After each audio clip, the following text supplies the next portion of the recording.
Do you often wonder why you find it so hard to change? Regardless of how much you try, you keep ending up doing the exact same things over and over.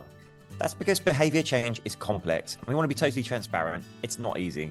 But the most important thing to remember is that behaviour change is possible, because not only have we changed our own unhealthy behaviours over the years, but we've also seen countless clients do the same on our 8-week programme.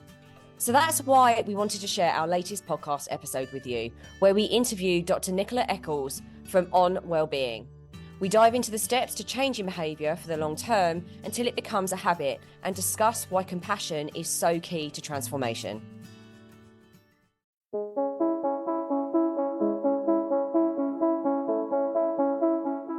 Hi, I'm James Davis. And I'm Claire Davis.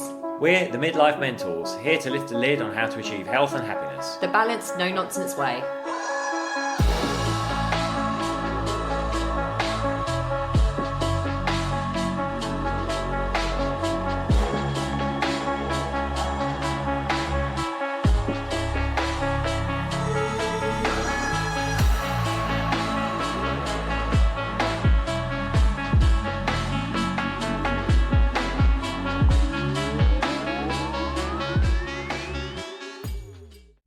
Hello and welcome to another episode of Midlife Mentors with me, James. And me, Claire. How are you all? I was going to say, what have we been up to? But we don't know when this podcast is going to be coming out because we have a very exciting guest with us today. But yeah, we're currently recording this just before your birthday, actually. We are. See, I'm giving you a shout out in for a couple your of birthday. days. You know, presents and cards always welcome, listeners. How old are you going to be, James? I am going to be 51. 51. Believe it. Can't believe it. Yeah. So, but we've had very cold weather yesterday and today, but we have a bit of trepidation about going in the Hampstead Heath ponds on Saturday. Yeah, we are. We're still winter swimming, so we're swimming in outdoor ponds on Hampstead Heath. The last time we went, it was just over 4 degrees, but I think when we go again on my birthday, we're probably going to be looking at 3 degrees if we're lucky in the water, and the air temperature is going to be below freezing, I think. So yeah, James, that'll be a quick in and out for sure. James has been trying to really man it out and not wear his little booties and gloves, but I've been wearing mine for the last couple of times. I think when we got out on Wednesday, you regretted that, didn't you? My toes regretted it, yeah. Definitely. So yeah, so we're in the winter swimming club, Hampstead Heath, and we're going to make the most of it, but wish us luck.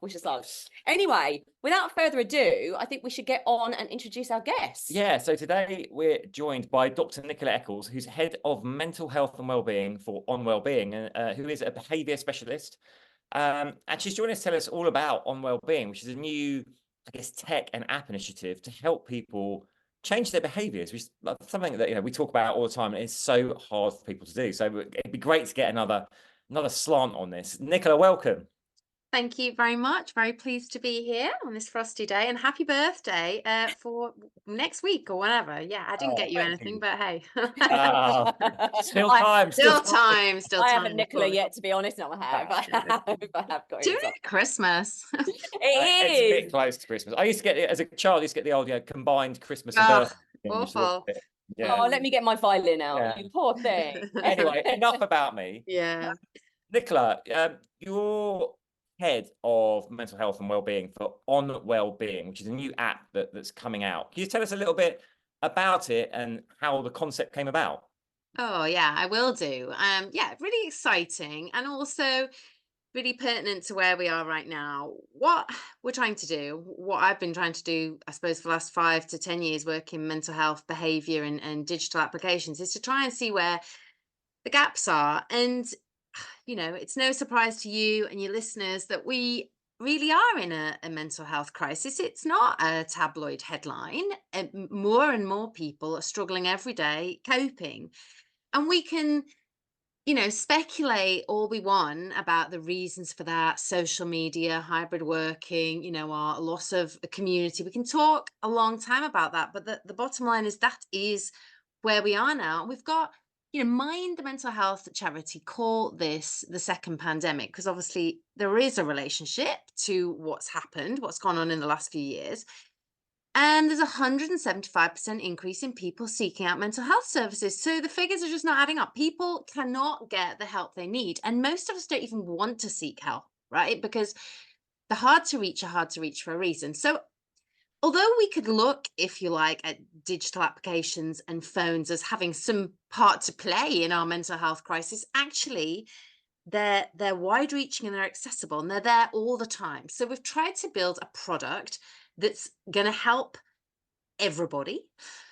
And the next thing to say, I think, about the gap is it's becoming quite apparent that most of us just don't really have the skills to deal with everyday life, right? So we're here 50, 40, 30. I don't know how old you are listening to this, right? But I'm 50 and it's things are happening to us, things are happening and hitting us. And we're like, I don't have a tool to deal with this. Or even more pertinent to most people is, why do I keep finding myself in this situation doing the same thing and having the same problem, whether it's at work or in a relationship or in my relationship with my children?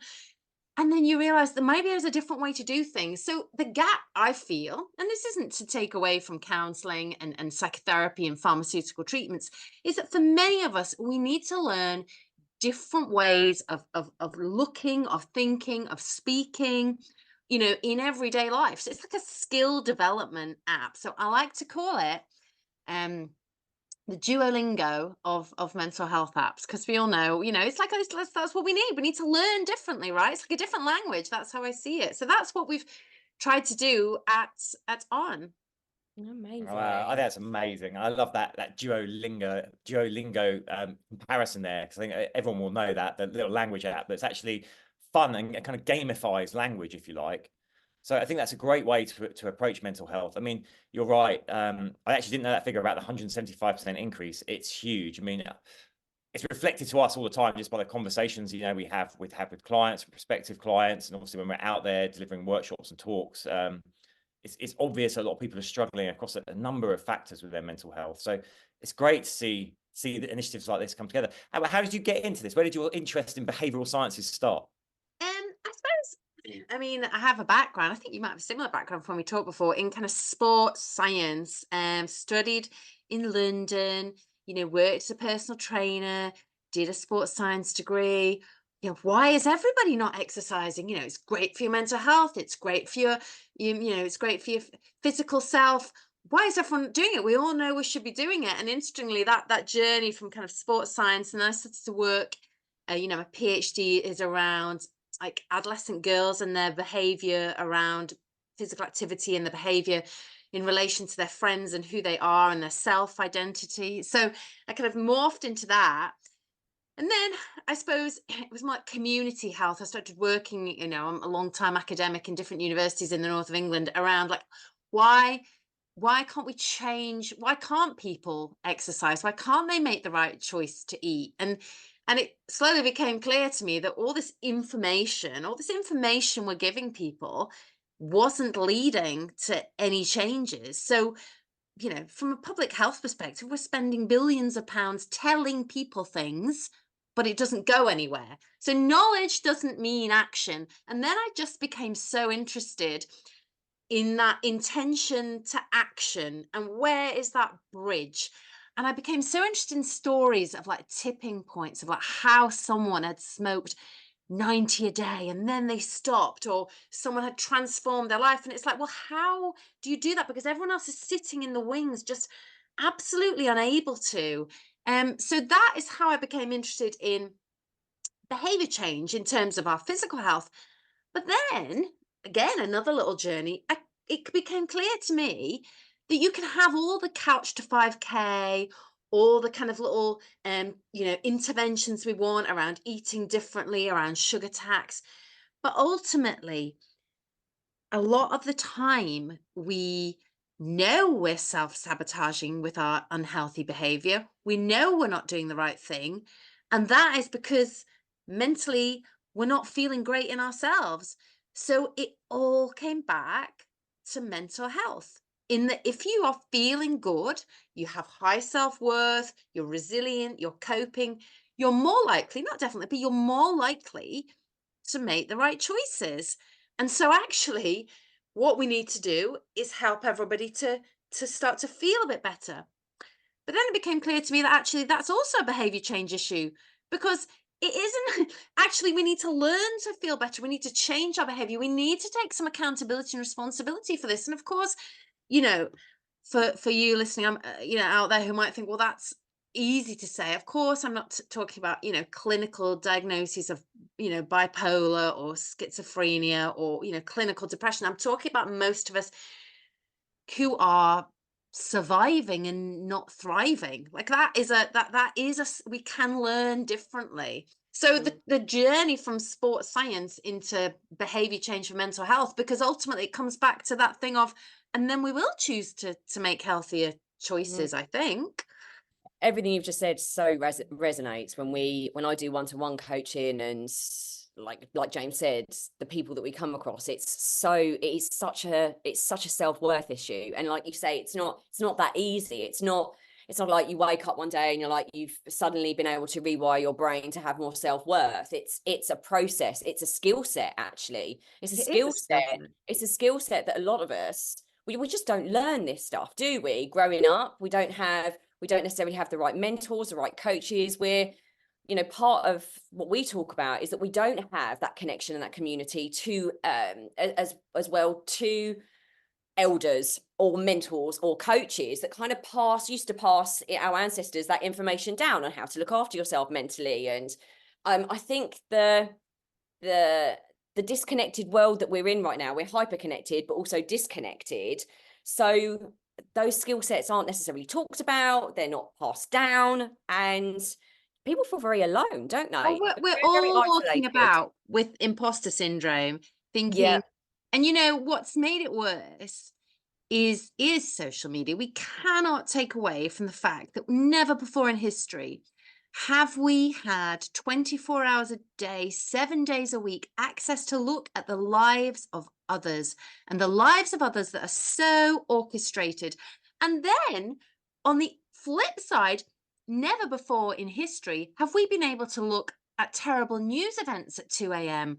or things that are really triggering. So we are constantly looking at things and never internally reflecting and decompressing. And we're all doing it. We're all glued to our phones. And we've forgotten how to do that. And when we are feeling bad, we're trying to get relief in the very thing that's causing us Correct. to feel so disconnected. Because, like, I don't want to feel that. I don't even know what that feeling is.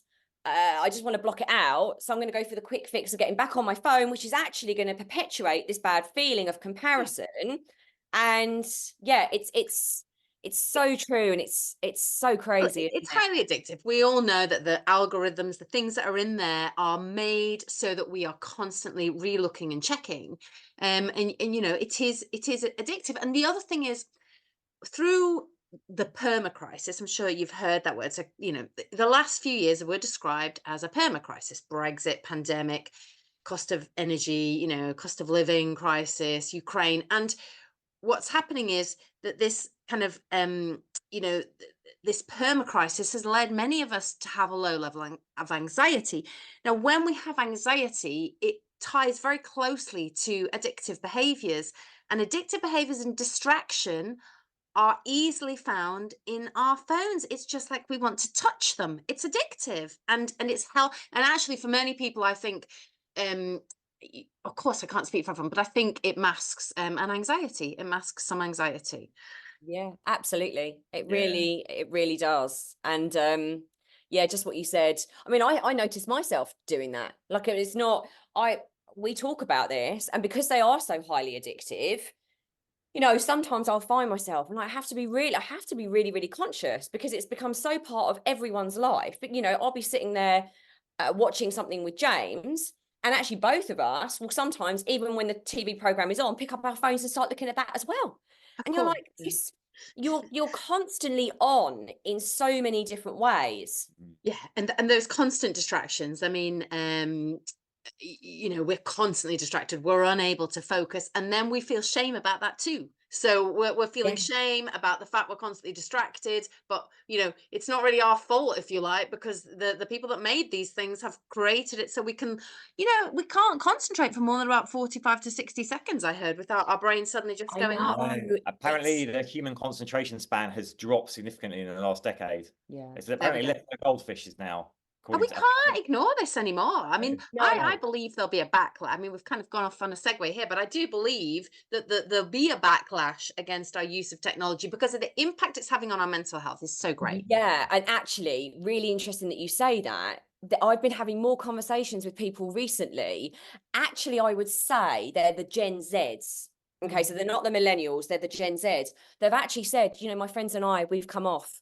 We've actually deleted the social media apps from our phone because we realize it's so bad for our mental health and our anxiety. And I thought, wow, I do believe, I completely agree with you, Nicola. I They think won't want to do the same as us because no generation wants to do. They want to be different, right? So the only beauty of what's going to happen is that the younger ones will be like, yeah, I don't want to be like them.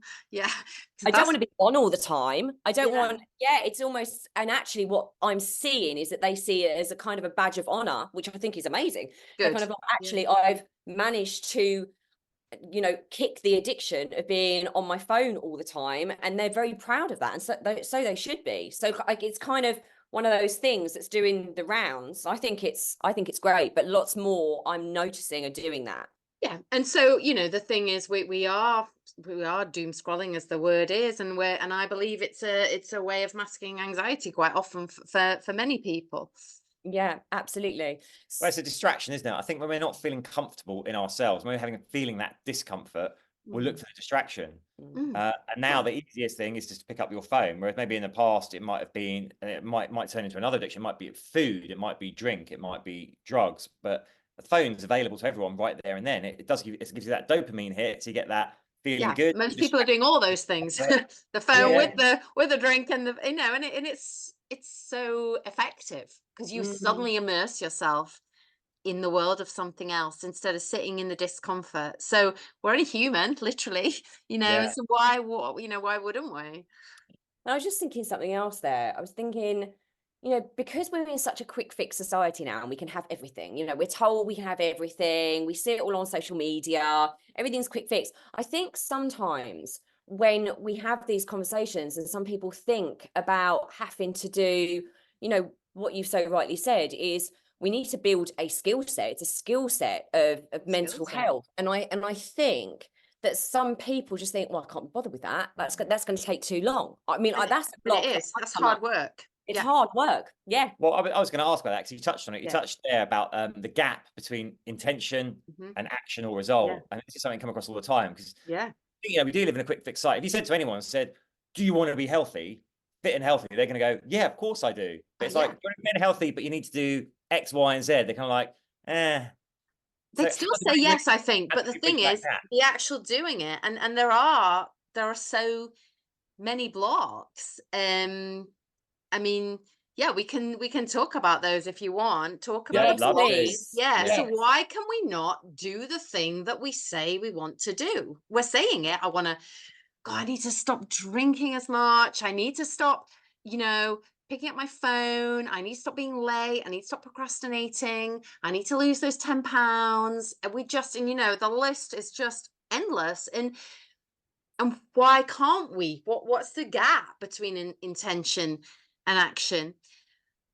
Well, there's so many things to talk about here. I can kind of make a little list, really. One of the first things I'd say is the worst thing, and I don't know where this started, probably in the 50s or 60s when it first became clear we needed to change our kind of health behavior for cardiovascular reasons, is that people believe that the boot camp approach is going to get the change, right? So it's right. I'm terrible. I'm awful. I'm disgusted with myself. That's it. I'm throwing out every bit of food in the house that's got any sugar in it and clearing the cupboards. It's, lentils, pulses, and fruit only.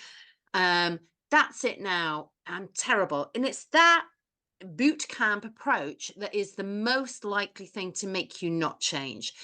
How will you change is with what I call compassionate curiosity. So you would sit while you were drinking the wine and you think, it's interesting that I keep pouring wine. Why am I doing that? It's interesting that I'm going back to the fridge again when I'm not hungry. Why am I doing that? And when you use a voice of compassionate curiosity, you will get to the root. If you keep doing it, it's hard, you will get to the root of change. when you tell yourself you're terrible, you're not going to change. If your child brought you a drawing and you thought, God, that's horrendous, but you wouldn't say, what is that piece of rubbish you've just shown me? What are you thinking? You'd say, well, look at the color you use there. You know, you give something good to hang on, and then they go, oh, I can use color. And and it's the simplest trick in the book. You have to be kind to yourself. But for some reason, the mantra and the social media and it's tough, it's so hard. And we keep that going, that voice of it's so hard to do it, but you've got to have the willpower, man. It's like, well, willpower is really limited, finite. Motivation, similarly, really depletes quickly. So we're all sitting there thinking, oh, it's so hard. It's going to be so tough, and it's like, well, and I'm such a terrible person. And so the first thing I think is, when I speak to people, I'm like, but don't be so hard on yourself. So compassionate curiosity is my number one thing. And I mean, interject as we go along, because I've got a long list here. The other thing that in many pieces of research I've done with large groups of people, particularly in midlife, is I will change when dot Yeah. dot dot. The Oh, knee gets better. The daughter goes to uni. My I have more husband's got time. his Yeah. such and such sorted out. After the holiday. Yeah. After the You hear it all the holiday. time. After the All the holiday, time. after the holidays, my favorite one. And you know what? 6 months later, 12 months later, you check in with them like, how? Oh yeah, I'm not quite ready yet, but after this next, yeah. So, and it's really interesting because there's one very famous piece of work around change, which is called motivational interviewing, but it's many years old now, and it has some great concepts in it. And the readiness ruler is one part of that, and it asks you to really assess how ready you are to change. And the truth is, people say things, but they're actually not ready. And then you have to ask the question. And okay, so you could leave it there, but you don't leave it there, because you say, well, then what is it going to take for you to be ready? And they cannot, often can't answer.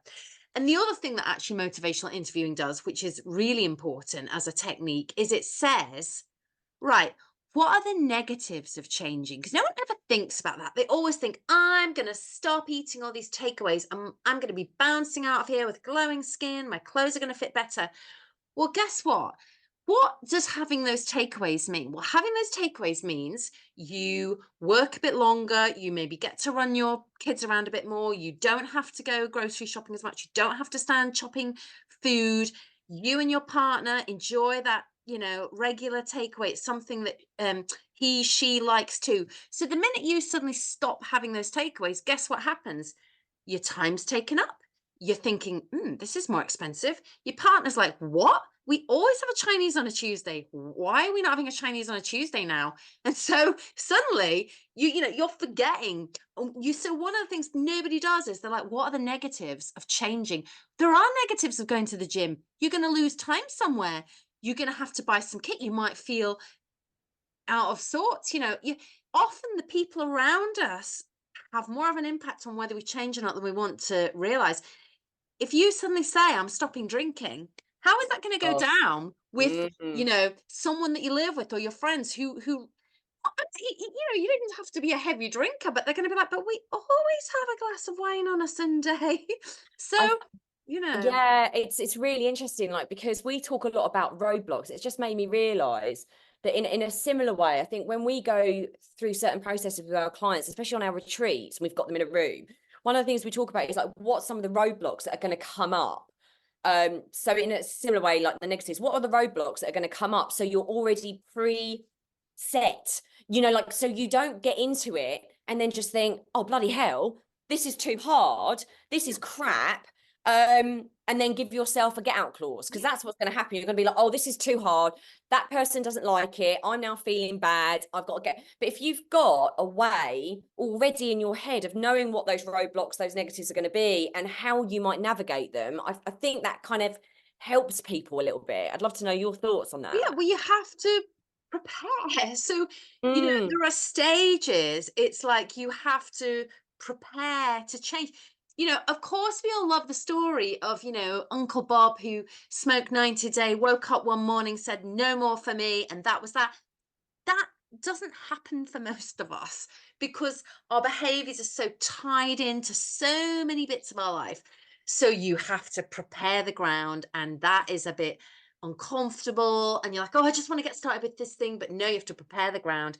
And then you have to look at all the different things, like who is it going to affect? What's going to happen? What gap is going to occur when I change this behavior? One of the most used kind of behavior change models, which came out of UCL, it's called the COMB model. And those letters, COMB, stand for capability, opportunity, and motivation. And we use it all the time. And when you actually, I won't go into it now because we'll be here a long, long time. But when you break the bits of capability down, of opportunity, and of motivation, you realize how complex changing behavior is, because we are habitual, and most of us don't love change. So there are loads of things that it's more difficult than I think we sometimes realize. So Yeah. that's why you have to be compassionate, you have to lay the ground, you have to take it on as something you have to really, it's, but then again, you don't want to make it as a massive piece of work, because then you're not going to do it. So you're going to have to enjoy it if you really want to do this change. And that's the other thing, isn't it? I mean, I Yeah. don't know how you work with your clients, but you're going to have to get some enjoyment in this process of changing. It's Yes. absolutely. I think you hit the nail on the head there. Behavior change isn't easy, and we're always honest about that. It's like this work is not easy work, but it will make everything else easier once you've changed that behavior. If you've got the mindset like, oh, I hate going to the gym. If over time you can change that to, well, I love going to the gym because I like the way it makes me feel. I can see the results and get to it, and then it becomes part of your lifestyle, and you rewire your neural pathways so you enjoy the gym. Suddenly, when the alarm goes off, it's easy to go to the gym rather than like really having to force yourself. So it's about the hard work you have to do first. I love that, like prepping. Yeah, Prepping, you have to prep the space, but also, like you just said about going to the gym, people say things to me all the time like, I'm not motivated to go to the gym. And I'm saying, forget about motivation. Like, Yeah. motivation is irrelevant. You need a habit. If you're Yeah. do you motivate yourself to brush your teeth every night? Let's hope not. So you need your gym bag packed. You need a habit. When you have a habit, you don't need any motivation, right? And I'm sure that you'll say this to your clients too. So for me, it's all about just keep building the habit. Just keep yeah. laying that down. Yeah, absolutely. I was gonna say, let's break that down, Nicholas. So say a listener has a behavior that they want to change right now, something that's holding them back in life. Like how would they go about that? You know, I'd start, well, actually, first of all, I'd start with mental health. Let's go back to where we began. I started off, lots of research is showing us that post-COVID, dietary behavior, alcohol intake, and activity levels are not as I mean, they were bad anyway, the worst. But it's it's you can't change behavior if you haven't got, good mental health. You can't diet away anxiety. You can't exercise away low self-worth. So although it's a bit of a pain, you just want to get fit, but I'm afraid you're going to have a little look inside first and think about your mental health. Oh, I love that you're Yeah, saying this. I'm grinning from ear to ear because it's so true, isn't it? Like yeah, of the course it stuff on is. the inside, I mean, like that's what I did for years and years and years. Tried to, diet away, try to exercise it away, try and exercise away all the healing that needed to be done inside. Why is, the highest recidivism rate is with dieting, right? 99% of something of people gain the weight back. I don't know what the latest statistic is. And that is because, you know, you're not looking at the thing that's there first. And it's hard. I know it's hard. So the first thing I'd say, if someone wants to change the behavior, is actually, I'm afraid you're going to have to let's have a look at your skills. Let's actually look.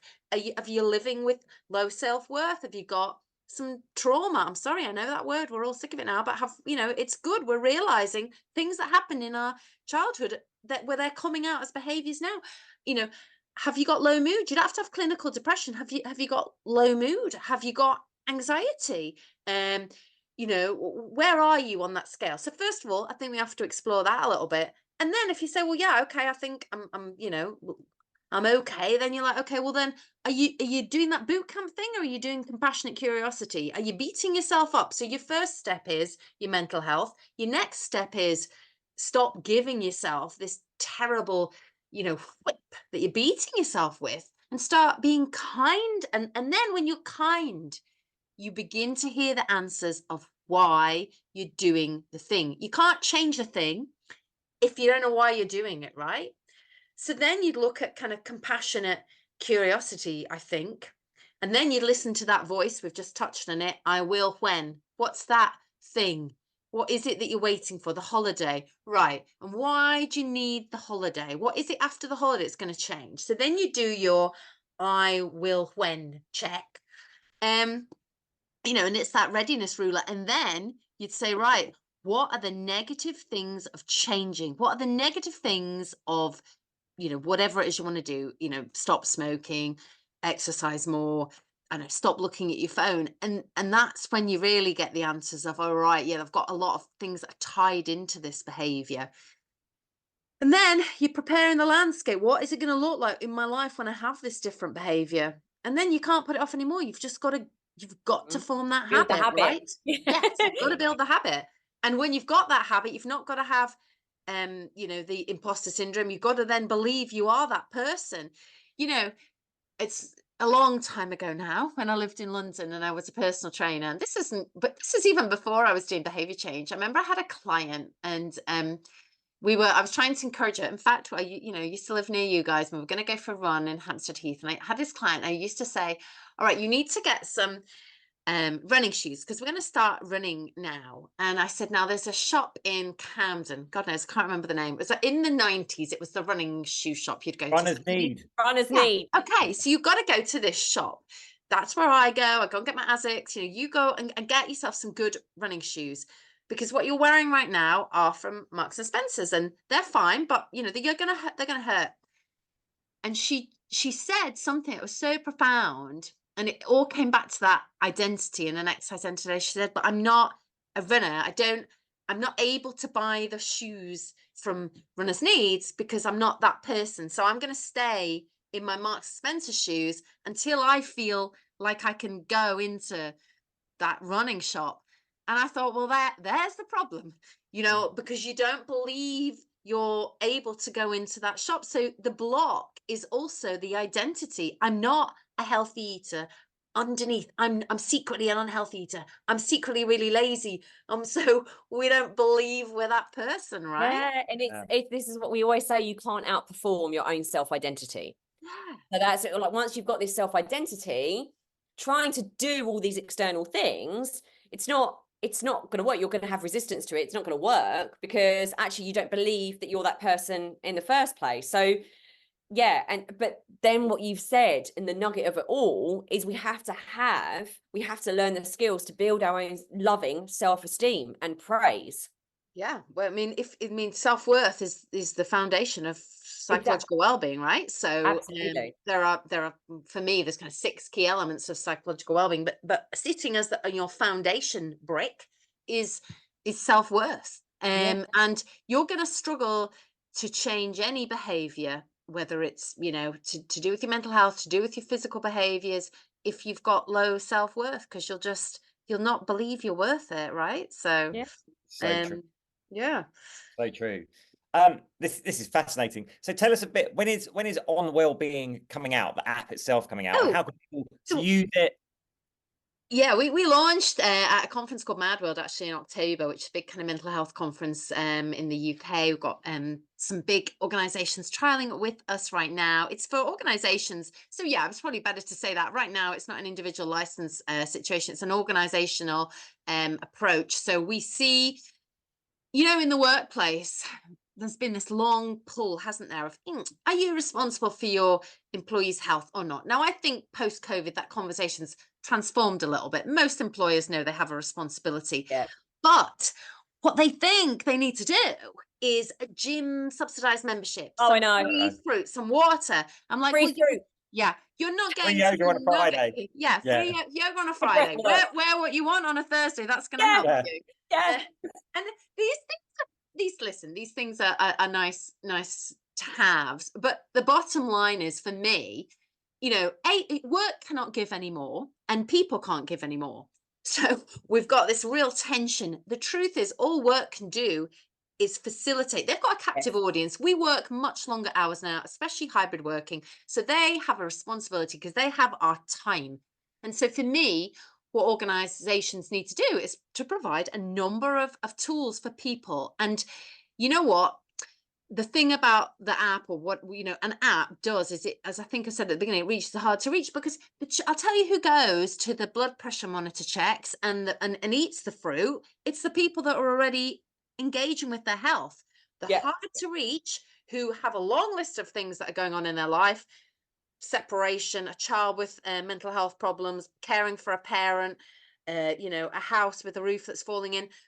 Right down the bottom is health. So the hard to reach are hard to reach for a reason. So you need to be able to provide something that they can access at any time of day in their own time, I think. So that's why we've got it from an organizational perspective. You know, it's difficult, isn't it? Because employers have always got to answer to the money and the, you know, stakeholders. But unless you've got people that are feeling good, nothing's going to work properly.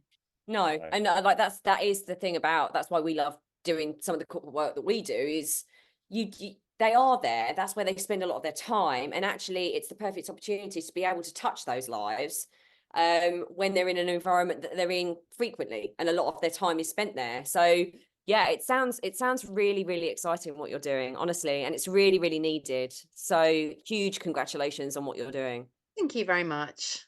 It's been great talking to you. Thank you so much for your time. It's been fascinating. To you guys too. It's been a great conversation, and I know so many people are going to find this, it will resonate so deeply. So thank you for coming on and sharing your knowledge and your wisdom with us. It's a pleasure. If people did want to find out more, where could they go to? Yeah, so just have a look for On Wellbeing. We've got a great website. You can contact us through that. If you're on LinkedIn, you know, we've got loads of posts of webinars that we've done. Last week I did a webinar on feeling overwhelmed. I know everybody will be thinking about that right now as we come to December. So yeah, you can find us there. Awesome. Perfect. Nicola, thank you so much. So much, Nicola. Take care. Thank you. Bye.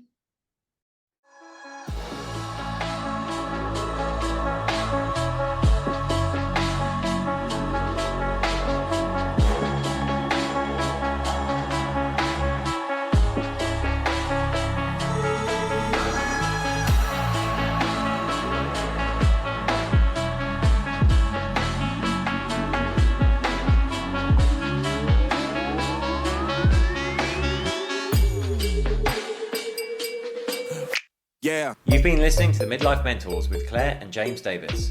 We'd love to hear from you. So drop us a line at info@themidlifementors.com with any questions or topic suggestions. And make sure you join us on our Facebook page and YouTube channel. You can find us under the Midlife Mentors. Yeah.